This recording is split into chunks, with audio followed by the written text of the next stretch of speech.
खुदावंद के आनंद के लिए जोर से तारीफ करो, जोर से। इस वचन को सुनने के बाद आप सेम नहीं जा रहे वापिस। पहला नीति वचन में लिखा, जब परमेश्वर का आत्मा तुम पर उतरेगा तो वो अपने वचनों को तुम पर जाहिर करेगा। बहुत से लोग बाइबल को जब शरीर के अनुसार पढ़ने की कोशिश करते हैं और शरीर में पढ़ते हैं, उन्हें बाइबल समझ नहीं आती। और जब आप इस पवित्र वचन को आत्मा के द्वारा पढ़ते हैं तो परमेश्वर उस विषय में, उस स्थिति में, उस समय में आपसे क्या कहना चाहता है वो आपसे बात करता है। और बाइबल कहती है जिस व्यक्ति को परमेश्वर की बात समझ आ जाए या वो परमेश्वर की बात को सुन ले, उसकी सिचुएशंस कभी सेम नहीं रहती। एक छुटकारा पाए हुए व्यक्ति और एक बिना छुटकारा पाए व्यक्ति में एक ही चीज का फर्क है कि उसको परमेश्वर की मर्जी मालूम थी और उसने पूरा किया, और दूसरे को परमेश्वर की इच्छा मालूम नहीं थी। एक व्यक्ति पागलपन में पूरा जीवन बिता सकता है ये सोचकर कि मेरे कर्मों का फल है, लेकिन एक क्रिश्चियन उसके अगेंस्ट फाइट कर सकता है और जीत सकता है, क्योंकि परमेश्वर ने उसे बताया है कि मैंने तुम्हें सांपों और बिच्छुओं को रौंदने का और शत्रु की सारी सामर्थ पर अधिकार दिया और किसी भी वस्तु से तुम्हें कुछ भी हानि ना होगी। पहला शमूएल 3 उसकी 1 से 21 आयत में लिखा, वह बालक शमूएल अली के सामने यहोवा की सेवा टहल करता था। उन दिनों में यहोवा का वचन दुर्लभ था और दर्शन कम मिलता था। और उस समय ऐसा हुआ कि एली की आंखें तो धुंधली होने लगी थी और उसे ना सूझ पड़ता था। जब वह अपने स्थान में लेटा हुआ था और परमेश्वर का दीपक अब तक बुझा नहीं था, और शमूएल यहोवा के आराधनालय में जहां परमेश्वर का संदूक था वहां लेटा था। यहोवा ने शमूएल को पुकारा और उसने कहा, क्या आज्ञा?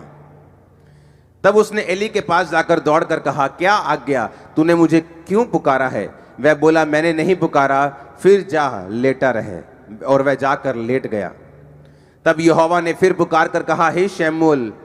शमूएल उठकर अली के पास गया और कहा, क्या आज्ञा? तूने मुझे पुकारा है। और उसने कहा, हे मेरे बेटे, मैंने नहीं पुकारा, फिर जा लेटा रहे। उस समय तक शमूएल यहोवा को नहीं पहचानता था और ना ही यहोवा का वचन उस पर प्रकट हुआ था। फिर तीसरी बार यहोवा ने शमूएल को पुकारा और वह उठकर एली के पास गया और कहा, क्या आज्ञा? तूने मुझे क्यों पुकारा है? तब एली ने समझ लिया कि इस बालक को यहोवा ने पुकारा है। इसलिए एली ने शमूएल से कहा, जा लेटा रहे। यदि वह तुझे फिर पुकारे तो तू कहना, हे यहोवा कह, क्योंकि तेरा दास सुन रहा है। तब शमूएल अपने स्थान पर जाकर लेट गया।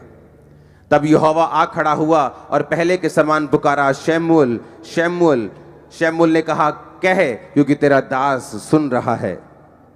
यहोवा ने शमूएल से कहा, सुन, मैं इज़राइल में एक ऐसा काम करने पे हूं जिससे सब सुनने वालों पर बड़ा सन्नाटा छा जाएगा। अपने हाथों को उठाकर, अपनी आंखों को बंद करके खुदावंद से बात करो, परमेश्वर, आज जो वचन मैं सुनने जा रहा हूं ये मेरी तरक्की का, मेरी आशीष का कारण हो। ये वही शमूएल है जिसको हन्ना ने परमेश्वर के भवन में दे दिया था। और बाइबल कहती है वो एली याजक के नीचे काम करता था और वो भवन के सारी सेवा में लगा रहता था। एक दिन यहोवा ने जब उसे पुकारा, हे शमूएल, हे शमूएल, बाइबल कहती जैसे ही उसने परमेश्वर की आवाज को सुना, क्योंकि उसने उससे पहले परमेश्वर की आवाज को कभी नहीं सुना था, और बाइबल कहती वो उठा और अपने जाके एली के पास, सेवक के पास जाकर बोला, क्या आज्ञा? आपने मुझे पुकारा है, बताइए क्या करूं? उसने कहा, मैंने नहीं पुकारा। उसने कहा, ठीक है, शायद गलती लग गई होगी। वो फिर जाकर लेटा और बाइबल कहती है फिर यहोवा ने पुकारा, हे शमूएल, हे शमूएल। उसने जाकर एली को कहा, तूने मुझे पुकारा है? उसने कहा, नहीं, मैंने नहीं पुकारा। जब तीसरी बार भी ऐसा हुआ और जब एली समझ गया कि परमेश्वर इसको आवाज लगा रहा है, और उसने कहा, शमूएल, अब जब परमेश्वर तुझे आवाज लगाए तो तू बोलना, हे यहोवा, क्या आज्ञा? मैं तेरा दास सुन रहा है, तू बोल, तू क्या बोलना चाहता है? अब मैं आपसे एक क्वेश्चन करना चाहता हूं। अगर इस भीड़ में आप यहां बैठे हैं, आपकी मम्मी या आपके फादर या आपका ब्रदर वो पीछे बैठा है बिल्कुल, और अभी भी अगर वो आपको पीछे से आवाज लगाए, आप हजारों लोगों में से उसे पहचान लोगे, हाँ या ना? आपका नाम अगर अमित है और पीछे से आपकी मम्मी आवाज लगाए अमित बेटा, तो आप पीछे मुड़ के देखने लोगे मेरी माँ ने आवाज लगाई है। लेकिन अगर आप एक स्ट्रेंजर, एक ऐसा व्यक्ति जिसकी आप आवाज नहीं पहचानते, बाइबल कहती है मेरी भेड़ें मेरी आवाज को पहचानती हैं। हाँ, अगर आपकी मम्मी पीछे से पुकारे बेटा तो आप सुन लोगे, लेकिन अगर कोई और पुकारे तो आपको लगेगा किसी और को आवाज लगाई जा रही, मेरे को नहीं, क्योंकि वो आवाज आपने सुनी नहीं, वो आपकी अपने की नहीं। यीशु मसीह ने कहा मेरी भेड़ें मेरी आवाज को पहचानती हैं और वो मेरे पीछे चलती हैं। अब यहां पर जब परमेश्वर ने शमूएल को आवाज लगाई तो बाइबल कहती है उसकी आवाज, परमेश्वर की आवाज एली याजक की आवाज से बिल्कुल मेल खाती थी और 100% मिलती थी। ऐसा नहीं हो सकता कि आपको कोई और आवाज लगाए और आप अपने पापा के पास चले जाएं। अगर आपके पापा की आवाज आपको नहीं आई, आप बाहर देखेंगे जाके घर के कि मुझे कौन आवाज लगा रहा है, क्योंकि वो आपने वो आवाज सुनी नहीं। लेकिन अगर वो आवाज आपकी माँ ने या बाप ने या भाई ने लगाई है, आप डायरेक्ट उसके कमरे में जाके पूछोगे कि क्या बात है, आपने मुझे पुकार रहे थे, आप बुला रहे थे, बताइए क्या चक्कर है। लेकिन बाइबल यहां कहती है कि उसने यहोवा की आवाज को पहले कभी नहीं सुना था। बाइबल कहती है जैसे ही एली याजक उसको मिला और उसने कहा मैंने तुझे नहीं पुकारा, वो बड़ा हैरान हुआ, फिर वापस गया, लेटा। तीसरी बार जब परमेश्वर ने पुकारा तो फिर एली याजक की आवाज में ही पुकारा। परमेश्वर की जो वचन है उसमें एक एक बिंदु, अगर बाइबल में जहां पौलुस कहता है कि तुम दाखरस के मतवाले ना बनो परंतु पवित्र आत्मा से परिपूर्ण होते जाओ, अगर आप उसके बाद बाइबल देखेंगे तो वहां पे सेमीकोलन लगा है। ऐसा सेमीकोलन होता है, ना तो फुल स्टॉप लगा है ना कोमा लगा है। उसका मतलब होता है कि अभी सेंटेंस खत्म नहीं हुआ। आगे उसने लिखा अपने आप से भजन संहिता से बातें करते हुए, गैर भाषा में प्रार्थना करते हुए धन्यवाद। यानी अगर उसने ये कहा कि तुम पवित्र आत्मा से परिपूर्ण होते जाओ, तो सेमीकोलन का मतलब कैसे होना है। बाइबल इतनी गहरी है, इतनी वो गहरी है कि एक कोमे का, एक बिंदु का, एक फुल स्टॉप का भी पूरा उसमें कारण है। अगर बाइबल में वो जिक्र है, यहां पर बहुत बड़ा कारण था कि परमेश्वर ने शमूएल से जो बात की अपने सेवक की आवाज की मैचिंग में और पूरी तरह से अपने सेवक की आवाज के रूप में ही शमूएल से कहा हे शमूएल, हे शमूएल। बाइबल कहती है अगर इजराइलियों के छुटकारे के बीच में, उनके और परमेश्वर के बीच में कोई कनेक्शन था तो वो कनेक्शन मूसा का था। बाइबल कहती है मूसा के चले जाने के बाद अगर कोई कनेक्शन उनका और परमेश्वर के बीच का था तो वो यहोशू था, वो जीसस क्राइस्ट थे, वो पतरस था, वो पौलुस था। बाइबल कहती है कि परमेश्वर ने जानबूझ के जब शमूएल को आवाज लगाई तो उसने जानबूझ के एली की आवाज में उसको आवाज लगाई। बाइबल कहती है कलीसिया का काम जो है सिर्फ चर्च में आके बरकत को पाना नहीं है। बरकत आपको मिल जाती है जिस दिन आप यीशु मसीह को ग्रहण करते हैं अपने उद्धारकर्ता के रूप में। लेकिन जब आप चर्च में लगाए जाते हैं, रोपे जाते हैं, बोए जाते हैं ताकि आप ग्रो कर सकें, आपका मकसद, एक पेड़ को लगाने का मकसद सिर्फ उसको ग्रो करना नहीं होता, बल्कि उस पेड़ का काम होता है फल देना, उस पेड़ का काम होता है छाया देना। बाइबल कहती है जब परमेश्वर आपको चुनते हैं और अपने भवन में लगाते हैं, जो लोग एक से ज्यादा सेवकाइयों में लगे हुए हैं वो किसी काम के नहीं, मैं आपको गारंटी दे सकता हूं। एक ऐसी मेजर सेवकाई होनी चाहिए जहां से आप परमेश्वर की आवाज को ले पाते हैं, जिसको आप रियली फॉलो करते हैं। अगर आप ज्यादा सेवकाइयों को फॉलो करते हैं आप कहीं नहीं पहुंचते। लेकिन बाइबल कहती है अगर आप एक आवाज को सुनते हैं और फॉलो करते हैं तो परमेश्वर आपको उस दिशा में लेके जाते हैं जो दिशा आपके लिए परमेश्वर ने चुनी है। अगर परमेश्वर ने शमूएल को भविष्यद्वक्ता के रूप में चुना तो परमेश्वर ने जो स्टार्टिंग की वो एली की आवाज के रूप में उसको पुकारा और फिर उसको प्रोफेटिक मिनिस्ट्री में परमेश्वर लेके गया। अब मैं आपको यह बात बताना चाहता हूं, क्यों परमेश्वर ने उसको एली की आवाज में पुकारा? जैसे आपका जन्म हुआ मसीह में और आप कलीसिया में लगाए गए, बाइबल कहती है, पौलुस ने कहा वो कलीसिया जिसने उसकी 2 बार सहायता की लेने और देने में और दानों और सहायता में, और बाइबल कहती है उसने कहा परमेश्वर तुम्हारी हर घटी को महिमा सहित मसीह यीशु में पूरा करेगा। यानी परमेश्वर की आवाज ये थी कि तुमने जब मिशनरी कामों में मेरा साथ दिया इसलिए मैं तुमको ब्लेस करूंगा। यही काम कलीसिया का था। कलीसिया ने गलती की, सबसे पहली गलती कलीसिया की थी जब यीशु मसीह जी उठे, और जी उठने के बाद जब वो स्वर्ग चले गए 40 दिन प्रचार करने के बाद 41वें दिन हजारों लोगों के बीच में वो स्वर्ग में गए। और बाइबल कहती है उसी तरह वो हमको लेने भी आने वाले, हमें तैयार रहना है।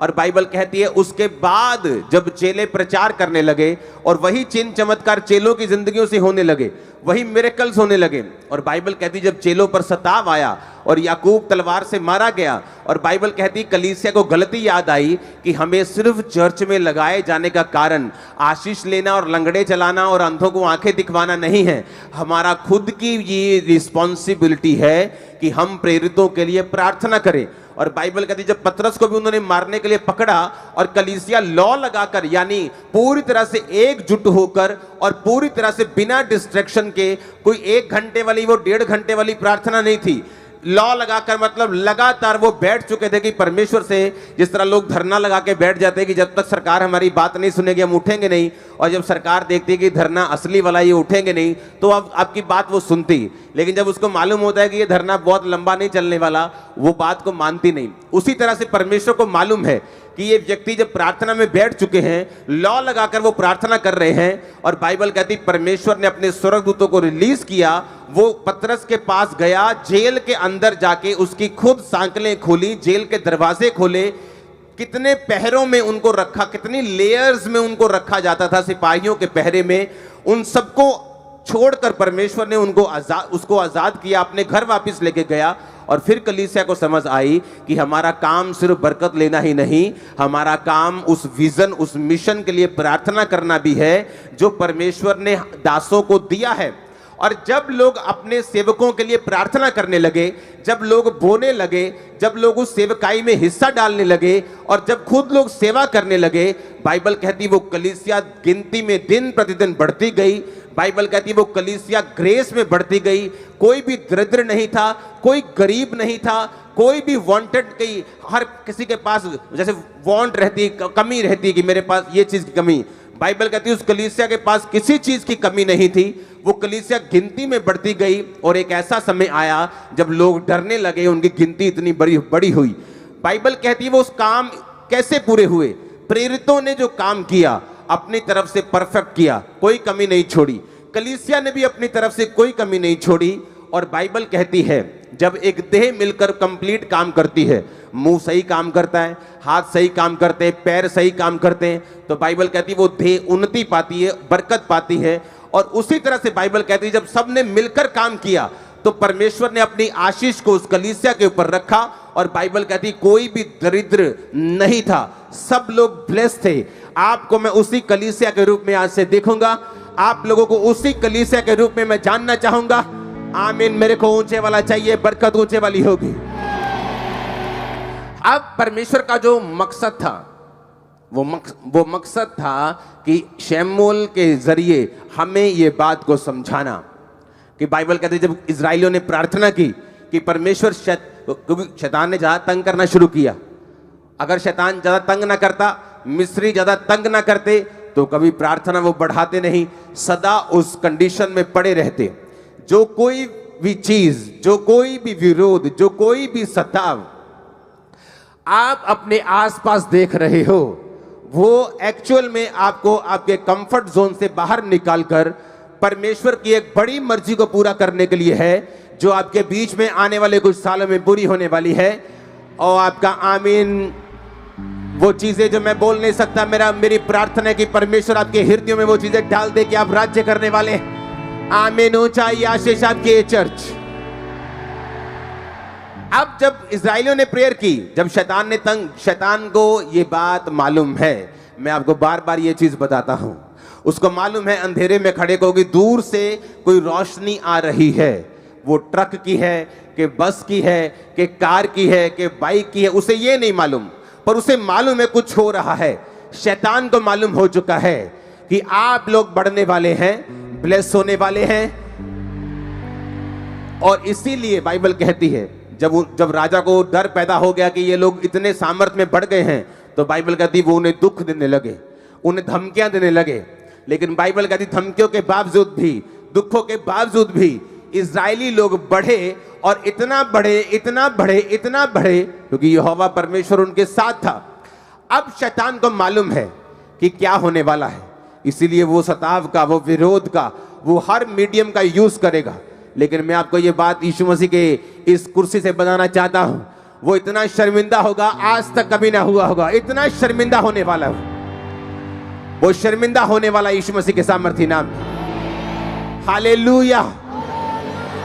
और बाइबल कहती है जब उन्होंने प्रेयर की, परमेश्वर हमें छुड़ा, परमेश्वर ने मूसा को खड़ा किया।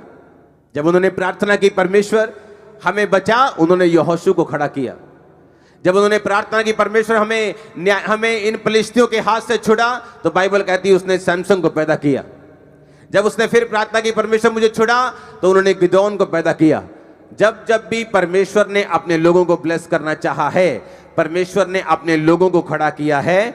और बाइबल कहती है कि वही लोगों की आवाज की सिमिलैरिटी में, सेम उस आवाज में परमेश्वर इसलिए बात करता है ताकि वो आपको दिखा सके, समझा सके कि ये वो जन है जिसको तूने फॉलो करना है। पौलुस कहता है तुम मुझे फॉलो करो जिस तरह मैं क्राइस्ट को फॉलो करता हूं। यानी मैं परमेश्वर से दर्शन को लूंगा, तुम्हें वो दर्शन को बताऊंगा, और अगर तुम उस दर्शन के अनुसार चलोगे, तुम और तुम्हारा घराना कभी भी सेम ना रहोगे, ना तुम्हारा फाइनेंस, तुम्हारी बॉडी, तुम्हारी सेहत, तुम्हारे बच्चे। आमीन हो चाहिए। बरकत आपकी है चर्च। हालेलुया। जब परमेश्वर के दास शमूएल ने रिकॉग्नाइज कर लिया कि परमेश्वर की आवाज जो थी वो शमूएल के, वो उसके जो स्पिरिचुअल फादर एली के रूप में परमेश्वर ने थी, और जब उसने समझाया और उसने डायरेक्ट किया, क्योंकि जो परमेश्वर के दास हैं, जब आप उनका पीछा करते हैं तो वो इसलिए पीछा नहीं करवाते कि वो अपना पीछा करवा सके, वो भी यही बोलते हैं कि तुम यहोवा की बात को सुनो, तुम्हारी हेल्प करते हैं। एली ने हेल्प की, उसको समझ नहीं आ रही थी क्या हो रहा है। एली ने कहा अब अगर तुझे आवाज आए तो कहना क्या आज्ञा, बोल, तेरा दास सुन रहा है। और बाइबल कहती है परमेश्वर ने फिर उससे बात करनी शुरू की इजराइल के बारे में, आने वाली घटनाओं के बारे में, कि वो दोनों होपनी और पिनहास नामक दोनों जो याजक जो कुकर्म करते थे और व्यभिचार करते थे और गलत भेंटों का प्रयोग करते थे गलत रीति से, कि वो मारे जाएंगे। और परमेश्वर ने शमूएल की सेवकाई को शुरू किया। शुरू होने से पहले उसने एली का पीछा किया। शुरू होने से पहले वो परमेश्वर के भवन में लगा रहा, परमेश्वर के भवन की सेवा करता रहा। आज लोगों को ये नहीं मालूम कि एक स्पिरिचुअल मेंटर की कीमत क्या है, स्पिरिचुअल फादर की कीमत क्या है। जिस तरह शरीर में लोग व्यभिचारी हैं, आत्मा में भी लोग व्यभिचारी हैं। 10-10, 5-5 मिनिस्ट्रीज को फॉलो करते हैं, कभी मालूम नहीं होता हमें क्या करना है, कभी कहीं नहीं पहुंचते कि मुझे किस दिशा में जाना है, क्योंकि उनकी आवाजें जो हैं वो मल्टीपल हैं।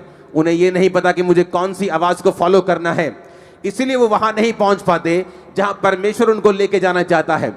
अब परमेश्वर ने अपनी आवाज में, जब एली की आवाज में उसको आवाज लगाई, तो परमेश्वर ने ये बता दिया कि तुझे मैंने, तेरे स्पिरिचुअल फादर अपने दास की आवाज में इसलिए आवाज लगाई है ताकि ये मैसेज दुनिया तक पहुंच सके कि अगर परमेश्वर तुम्हें छुड़ाना चाहता है, वो तुम्हें अच्छी संगति देगा, वो तुम्हें जीवित चर्च देगा, वो तुम्हें अच्छे दास देगा। तुम दुनिया में जहां भी मुझे सुन रहे हो, जहां भी तुम जिस चर्च में जाते हो, वो जीवित चर्च होनी चाहिए, जीवित वचन होना चाहिए, हर एक चीज वहां होनी चाहिए। मिरेकल्स होने चाहिए, वचन की गहराई होनी चाहिए, पैसों की लूटपाट नहीं होनी चाहिए। बाइबल कहती है जब आप इन वचनों को सुनकर परमेश्वर की आवाज को समझना शुरू कर देते हैं, तो वो आपकी बुलाहट में आपको एंटर करवाना शुरू करता है। जिसके लिए उसने आपको अपने पास बुलाया, जिस काम के लिए परमेश्वर ने आपको चुना, वो एक प्रॉफिट हो सकता है, वो एक सेवक के रूप में हो सकता है, एक डॉक्टर के रूप में हो सकता है, एक नर्स के रूप में हो सकता है, एक बिजनेसमैन के रूप में हो सकता है। हर एक व्यक्ति की कॉलिंग अलग अलग है। वो कॉलिंग परमेश्वर आप तक पहुंचाता है जब आप भवन में लगाए जाकर इन सब अपनी ड्यूटीज को पूरा करते हैं। अगर आप प्रार्थना कर सकते हैं, आप प्रार्थना करते हैं। अगर आप बीज बोना जानते हैं, आप बीज बोते हैं। अगर आप कुछ भी करना जानते हैं, आप कोई भी वरदान आपके पास है, गिफ्ट आपके पास है, आप उसे परमेश्वर के भवन के लिए, आप उसे सेवकाई के लिए यूज करते हैं। और इसी काम के लिए परमेश्वर ने आपको अपने पास बुलाया। उसने सिर्फ ऐसी कलीसिया बनने के लिए आपको नहीं बुलाया कि आप आए, आमीन आमीन करें, अपनी हीलिंग ले, ब्लेसिंग ले, अपनी साल्वेशन ले और यहां से चले जाएं। बाइबल कहती है आप ब्लेस्ड हैं दूसरों को ब्लेस करने के लिए, डिलीवर हैं दूसरों को डिलीवर करने के लिए, आप चंगे हैं दूसरों को चंगा करने के लिए, आप बचाए जा चुके हैं दूसरों को बचाने के लिए। ओ आमीन, ऊंचा चाहिए, ये बरकत आपकी है। आज के बाद अब जब यहां से जाएं, आप दूसरों को बचाने वाले बने, दूसरों को हील करने वाले बने, दूसरों को डिलीवर करने वाले बने, दूसरों को आजाद करने वाले बने, अपने परिवार को बचाने वाले बने। आमीन, ऊंचा, पवित्र आत्मा आप पे उतरे यीशु मसीह के नाम में। हालेलुया। और ये परमेश्वर का प्लान था, इसलिए उसने गलती नहीं की। इस दुनिया में 800 करोड़ लोग हो चुके हैं। 800 करोड़ में कम से कम आप लगा लो 780 करोड़ लोगों की आवाज एक दूसरे से नहीं मिलती होगी। हाँ, कुछ की थोड़ी बहुत मिलती है, लेकिन एग्जैक्ट नहीं। लेकिन बाइबल कहती परमेश्वर ने एली के आवाज, एग्जैक्ट आवाज में ही उसको आवाज लगाई। वो आपको एक मैसेज देना चाहता है कि परमेश्वर का मुंह नहीं है, मेरा मुंह उसका मुंह है, आपके हाथ उसके हाथ हैं।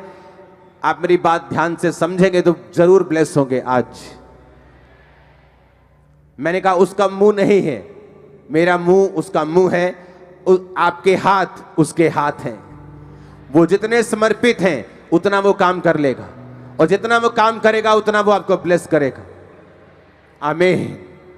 जिन व्यक्तियों का शरीर परमेश्वर के लिए समर्पित है, पवित्र आत्मा उनसे गैर भाषाओं के जरिए दूसरे लोगों के लिए, दूसरे देशों के लिए, जिनको आप जानते तक नहीं, उनके लिए वो प्रार्थना करवाता है आपके अंदर से। जो पवित्र आत्मा के साथ समर्पित रीति के साथ चलते हैं, आप गैर भाषा में प्रार्थना करते हैं, आप नहीं जानते आप किन के लिए प्रार्थना कर रहे हैं। अपने लिए प्रार्थना कर रहे हैं कि दूसरे के लिए कर रहे हैं कि सेवक के लिए कर रहे हैं। और इसलिए पौलुस ने कहा था जब मैं गैर भाषा में प्रार्थना करूंगा तो मैं आत्मा से भी करूंगा और बुद्धि से भी करूंगा। बुद्धि से यानी कि मैं प्रेयर पॉइंट्स के साथ भी करूंगा, लिखकर प्रार्थना भी करूंगा और आत्मा के साथ प्रार्थना भी करूंगा। और जब आप पवित्र आत्मा को अपना शरीर देते हैं, एक व्यक्ति जो व्यभिचार में उलझा हुआ, पाप में उलझा हुआ, फोन में उलझा हुआ, फेसबुक में उलझा हुआ, इंस्टाग्राम में उलझा हुआ, वो परमेश्वर के सामने समर्पित नहीं है। वो ऐसा व्यक्ति नहीं जिसे पवित्र आत्मा यूज कर सके। वो आशीषित हो सकता है, ब्लेस्ड हो सकता है स्वर्ग भी चला जाए अगर कोई मेजर पाप उसकी लाइफ में नहीं है। लेकिन क्या वो इस्तेमाल हो रहा है खुदावंद के लिए? क्या वो यूज हो रहा है? अगर आप यूज होना शुरू होंगे, इस्तेमाल होना शुरू होंगे, वो चाहे थोड़ी स्टार्टिंग क्यों ना हो, शुरुआत थोड़ी क्यों ना हो, वो आपकी जनरेशंस को चुन लेगा, आपके पोतों तक को चुन लेगा। सारा पैटर्न चेंज हो जाएगा, सब कुछ बदल जाएगा। दो गाड़ियों के ट्रैक जब चलते हैं साथ साथ, एक लुधियाना तक जाता है और एक मुंबई तक जाता है, लेकिन अभी दोनों साथ साथ चल रहे हैं। अगर आप ट्रैक चेंज करेंगे तो ज्यादा फर्क नहीं लगता, ये भी इधर जा रहा है और ये भी इधर जा रहा है। लेकिन एक समय आता है जब वो ट्रैक अलग हो जाता है, आगे बढ़ जाता है, अलग ही हो जाता है। इसी तरह से कलीसिया में बैठे हुए लोग हैं, एक सेवा करने वाला, एक बिना सेवा वाला, दोनों सेम ट्रैक पे लग सकते हैं, दोनों बराबर लग सकते हैं, लेकिन उनका फ्यूचर बराबर नहीं है। सेवा करने वालों का फ्यूचर बराबर नहीं है। वो दूसरों से कहीं अधिक आशीषित होंगे, दूसरों से कहीं अधिक आगे होंगे। आमीन, ऊंचा, ये बरकत आपकी है। हालेलुया। ये इत्तेफाक नहीं था कि परमेश्वर उसे एली की आवाज में ही आवाज लगाए।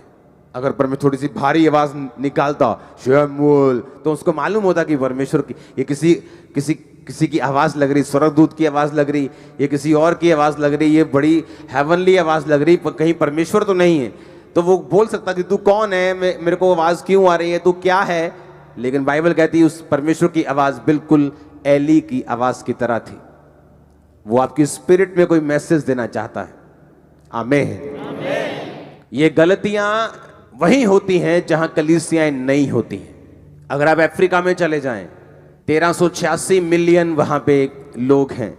आपको इंडियन भाषा में बताऊं तो 135 करोड़ के करीब वहां पे लोग हैं।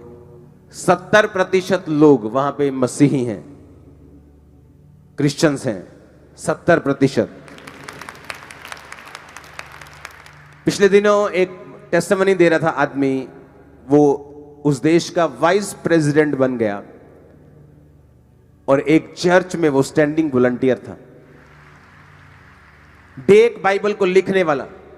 मैंने आज तक, मुझे इतने साल हो गए परमेश्वर में चलते, मैंने डेक बाइबल जैसी कोई बाइबल नहीं देखी आज तक। चाहे मैं उसे रोज नहीं पढ़ता हूं, मैं अपनी पर्सनल बाइबल को ज्यादा और इब्रानी यूनानी भाषा को ज्यादा पढ़ता हूं, लेकिन डेक बाइबल के जैसी कोई बाइबल इस पृथ्वी पे अब तक नहीं है। बाइबल अलग अलग नहीं है। कुछ लोग बोलते हैं बाइबल में शोध हुई है। इन्होंने दे बाइबल जो 1000 शोधा हो गई हैं जी। बाइबल में एक भी शोध कभी नहीं हुई, ना होगी कभी, कभी नहीं हुई। मैं चैलेंज करता हूं। प्रॉब्लम यह है कि बाइबल लिखी गई है इब्रानी भाषा में और यूनानी भाषा में। इब्रानी भाषा इतनी बड़ी है कि अगर मैं बोलूं अपने भाई से कि मैं तुझसे प्यार करता हूं, तो इब्रानी भाषा में मतलब या यूनानी में मतलब आएगा फिलियो, भाइयों वाला प्यार। अगर आप अपने मित्र से बोलेंगे मैं प्यार करता हूं, अपनी वाइफ से बोलेंगे, वो अलग है। अगर आप जीसस क्राइस्ट से बोलेंगे खुदा से मैं प्यार करता हूं, मैं अनकंडीशनल प्यार करता हूं, तो उसका मतलब है अगापे। लेकिन जब आप उसे हिंदी में या पंजाबी में लिखते हैं तो आप हर जगह लिखते हैं प्यार प्यार प्यार, ना फिलियो ना अगापे। इसीलिए क्योंकि जो ट्रांसलेट करने वाले लोग हैं उनके पास कोई ऑप्शन नहीं होता, तो उनके पास भाषा जो है वो लिमिटेड है। तो प्यार का मतलब प्यार ही है, तो वो प्यार को प्यार तब लिख देते हैं। लेकिन जब आने वाले समय में उनको भाषा को कोई अच्छा शब्द मिल जाता है, हाँ, तो वो क्या करते हैं, फिर उस बाइबल में उस शब्द को वो शोध कर देते हैं। लेकिन ओरिजिनल बाइबल वही है, वो एक बार चेंज नहीं हुई, एक भी बिंदु तक उसमें बदला नहीं है। आप समझ रहे मेरी बात को। और जब दूसरी भाषाएं जो कैपेसिटी में इब्रानी की जैसी नहीं है, इब्रानी सबसे दुनिया की पुरानी भाषा है, वो उनकी कैपेसिटी इब्रानी जैसी नहीं है किसी भाषा की। इंग्लिश में भी शोध हुई है, हर भाषा में हुई, क्योंकि जैसे ही उनको अच्छा शब्द उससे मिलता है वो उसको काट कर अच्छे और उससे भी और बेटर शब्द को लिख देते हैं। लेकिन जो ओरिजिनल बाइबल इब्रानी यूनानी में है उसमें वो ऐसा नहीं कर सकते, क्योंकि वो लिखी जा चुकी है और वो कंप्लीट है और वो पूरी है। अब ध्यान से सुनो, जब अफ्रीका में परमेश्वर के काम हुए और वहां पे मसीहत ने जबरदस्त रीति के साथ, और जब मैं मसीहत कहता हूं तो उसका मतलब क्रिश्चियन धर्म नहीं है। हम जानते हैं कि परमेश्वर धर्म बदलने नहीं आया, हाँ या ना? नहीं तो वो सबसे कहता पहले ईसाई बनोगे तो मैं तुमको ये दूंगा, पहले ईसाई बनोगे। परमेश्वर ने कहा अगर तुम मुझ पर विश्वास करोगे, अगर तुम मुझको फॉलो करोगे, अगर तुम पापों को त्याग दोगे, अगर तुम मुझे अपना परमेश्वर कहोगे, दैट्स इट, आमीन। अब वहां पर जब क्रिश्चियनिटी और मसीहत ग्रो हुई तो वहां पर इस वचन को प्रचार किया गया। पंजाब में, इंडिया में अभी इस वचन को खुल के प्रचार जो है लोग नहीं कर पा रहे, लेकिन परमेश्वर ने मेरी ड्यूटी लगाई ये काम करने की। जब वहां पे प्रीच किया गया और उनको चर्च की और अपने पास्टर्स की अहमियत को समझाया गया। आप इमेजिन करो, डेक बाइबल ऐसी बाइबल नहीं है जितना उसने एक्सप्लेन किया है नीचे। जब वो लिखी गई, वो व्यक्ति जिस चर्च का मेंबर था, एक मेंबर ने वो बाइबल लिखी है और उस पास्टर से प्रार्थना करवाने के लिए गया कि मैंने ये बाइबल लिखी है, मुझ पे प्रार्थना कर दीजिए। बाइबल लिखने के बाद भी उसी चर्च का मेंबर रहा। आज कोई अगर एक काम कर दे, इंटरनेट पे उसके 10 व्यू भी आ जाएं, तो अपने आप को इतना कलीसिया से बड़ा समझने लगता है। उसको लगता है कि अब मुझे किसी कलीसिया की जरूरत नहीं, मैं अगर जितना कलीसिया के बाहर काम करूंगा उतना लोग मुझे ज्यादा इनवाइट करेंगे, और धोबी का कुत्ता ना घर का ना घाट का। क्योंकि आपको एक भवन चाहिए होता है जहां से आप इंस्ट्रक्शंस ले सकें, जहां से खुदा आपसे बात कर सके। आपको मालूम हो कि इस मैन ऑफ गॉड की इंस्ट्रक्शन को मैंने लेना है और इसी को फॉलो करना है, दैट्स इट। किसी से नफरत नहीं करना, किसी की टीचिंग को निंदना नहीं है, लेकिन वो बाप एक होता है जिसकी आवाज को हम सुनते हैं। अब वो देखो, वो आदमी अभी भी उस चर्च में है। एक चर्च में जब पास्टर ने प्रीच किया कि जब तुम चर्च के साथ फेथफुल रहते हो और अपने दर्शन के साथ वफादार रहते हो तो परमेश्वर तुम्हें बढ़ाता है। इमेजिन करो, इलेक्शन हुए, उस व्यक्ति ने इलेक्शन लड़ने का फैसला किया, चर्च में स्टैंडिंग वॉलंटियर, उस देश का जो अफ्रीका का सबसे बड़ा 16 करोड़ की पॉपुलेशन वाला देश था, वहां को वो वाइस प्रेसिडेंट बना। वाइस सबसे बड़ा वहां प्रेसिडेंट होता है, वहां प्राइम मिनिस्टर नहीं होता। आप बोल सकते हो उप प्रधानमंत्री वहां का वो बन गया, पावर वाला व्यक्ति, जबरदस्त पावर। दूसरा व्यक्ति जो सबसे ज्यादा पावरफुल है उस देश का, और कौन था वो? चर्च का स्टैंडिंग वॉलंटियर। वहां के पॉलिटिशियंस एक भी ऐसे नहीं होंगे क्रिश्चियन जो किसी ना किसी पास्टर के अधीन ना हो। वो जाते और पास्टर से पूछते हैं परमेश्वर क्या चाहता है। लेकिन आज जब एक पॉलिटिशियन खड़ा होता है इंडिया में, वो क्रिश्चियन है, तो उसे लगता है मुझे पास्टर की जरूरत नहीं, मैं खुद ही बहुत समझदार हूं। और सब ऐसे नहीं है, अब ट्रेंड चेंज हो रहा है पंजाब में भी। आमीन। अब आपको अलर्ट रहना है, आपको यह बात समझनी है कि पास्टर का काम सुसमाचार देना नहीं, उसका काम आपको तैयार करना है, उसका काम प्रीच करना है, और आपका काम है सुसमाचार देना इंडिविजुअल लोगों को, जाना, घर घर जाकर बताना। बाइबल कहती है जितना विरोध होगा, जितना आप यीशु मसीह के काम को करेंगे, उतनी ही बरकत और उतनी ही ग्रेस जो है वो आपकी लाइफ के ऊपर आएगी।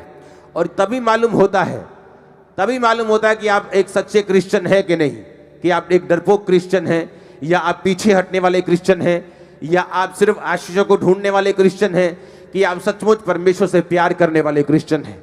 बाइबल कहती है स्तिफनुस ने डरा नहीं, घबराया नहीं, और वो लोगों को प्रीच करता हुआ परमेश्वर के पास गया। वो टाइम आ चुका है पंजाब में या इंडिया में आपको प्रीच करना है कि यीशु मसीह धर्म जात को बदलने नहीं आया, और क्या है परमेश्वर का सुसमाचार, वो आप लोगों को बताना है। खुदाबंद आपके साथ होगा, आपके पांव में पांव डालेगा, आपके मुंह में उसका वचन होगा, और आपके हाथों में उसके हाथ होंगे। ओ आमीन। ऊंचा चाहिए चर्च मेरे को। आपके बच्चों के ऊपर भी पवित्र आत्मा उतरने वाला यीशु मसीह के सामर्थ्य नाम। आमीन। अब आपको इस दर्शन में अब सिर्फ एक हाथ से नहीं, दोनों हाथों से रहना है, एक आंख से नहीं, दोनों आंखों से रहना है, कंप्लीट रहना है और खड़े रहना है। लाइफ सेम नहीं होने वाली, लाइफ सेम नहीं होने वाली चर्च। Hallelujah, hallelujah. अगर आज आप अफ्रीका में देखेंगे तो वहां पर आपको डॉक्टर्स क्रिश्चियन मिलेंगे, वहां पर आपको बहुत से लोग जो हैं वो मसीही मिलेंगे, पॉलिटिशियंस मसीही मिलेंगे। क्योंकि जब पॉलिटिक्स का जिक्र होता है तो लोगों के दिमाग में यही होता है कि घपलेबाजी, गालियां, धरने, दंगे। लेकिन जो पॉलिटिक्स है वो एक्चुअल में ऐसी नहीं है। अगर आपको पॉलिटिक्स देखनी है, विदेशों में जाके देखो, ऐसे देश जो सिर्फ लोगों की बात करते हैं, लोगों के मुद्दों को उठाते हैं। अगर आज आप मसीही हैं और आपका कोई भी मुद्दा नहीं उठाया जा रहा, इसका मतलब आपके लोग वहां नहीं हैं जहां वो मुद्दे को उठा सकें। हालेलुया। आपको ये बात ध्यान में रखनी है, आपको ये समझना है, और आपको दिमाग में रखना है कि आने वाले समय में फिर आपने क्या करना है। जब आपकी आवाज को कोई ना समझे और आपकी आवाज को कोई उठने ना दे, तो आपको फैसला लेना है। आमीन। आने वाले समय में आप एक आवाज बन के खड़े होने वाले हो। खुदा को आप पर प्राउड होगा, मैं आपको बता रहा हूं। आमीन। अपने हाथों को उठाओ। Thank you Jesus.